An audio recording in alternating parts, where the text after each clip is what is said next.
मोहतरमा सैयदा यास्मीन बाशा IAS commissioner Akhilesh बहबूद ने मंगल को हज हाउस का दौरा किया और GHMC पुलिस और दीगर महकमाओं के साथ मीटिंग की और हज हाउस में हज कैंप 2025 के लिए जारी तैयारियों का जायजा लिया।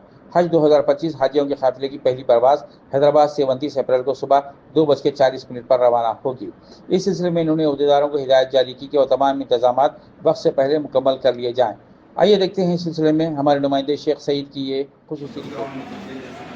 And lifting the garbage on daily basis and twice or thrice every day. Dustbin ఉంటుంది లేపర్ కదా గ్యారేజ్ టైంకి లేపాలి, లేకపోతే మొత్తం ఇలా షట్గా ఈ గాలి వచ్చిన అది కొట్టుపోయి గలీజ్గా ఉంటుంది. నీట్గా ఉండాలంటే మీరు టైంకి లిఫ్ట్ చేయాలి. 3 times డే లిఫ్ట్ అయినా కానీ ఓకే ఇంకే బయట వచ్చిన అటెండెన్స్కి వీళ్ళకి వాళ్ళ లోపల రాలేదు కాబట్టి ఇటు అటు యూరినేషన్ పోకుండా దయచేసి మీరు have to work on then. వాళ్ళు కావాలని వర్కర్స్ చాలా మంది వస్తారు.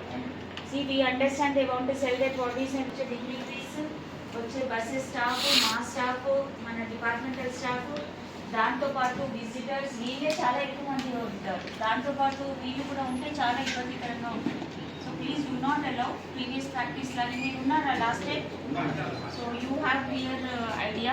It will have impact on the entire day. So to avoid that, I would request వాళ్ళ లిస్ట్ మొత్తం తీసుకోండి ఒకసారి. ట్రాన్స్పోర్ట్ డిపార్ట్మెంట్ ఐడెంటిఫై చేసుకోవడానికి అవకాశం ఉంటుంది.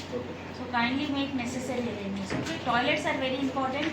Lifting of the garbage is regular, cleaning of the premises మీరు షిఫ్ట్ వారీగా పెట్టేసేయండి. Last but not the least this walkers and all kindly avoid in and around Haj house.